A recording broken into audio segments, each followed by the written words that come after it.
हदीस पाक का मफ़हूम है कि हजूर सल्लल्लाहु अलैहि वसल्लम ने फरमाया कि ये 10 आयतें कुरान की जो रोज़ाना पढ़ेगा वो दज्जाल के फितने से महफूज रहेगा। और वो 10 आयतें ये हैं। बिस्मिल्लाहिर्रहमानिर्रहीम।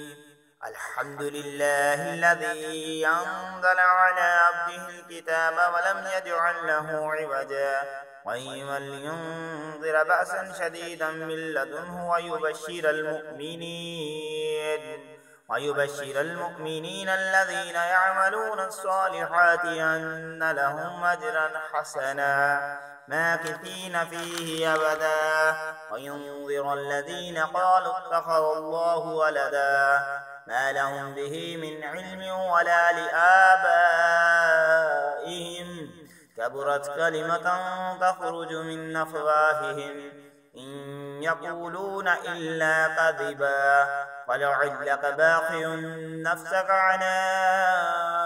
آثارهم إن لم يؤمنوا بهذا الحديث أسفا إنا جعلنا ما على الأرض زينة لها لنبلوهم أيهم أحسن عملا وإنا لجاعلون ما عليها سعيدا جرزا أم حسبت أن أصحاب الكهف والرقيم كانوا من آياتنا عجبا إذ أوى الفتية إلى الكهف فقالوا ربنا آتنا من لدنك رحمة وهيئ لنا من أمرنا رشدا.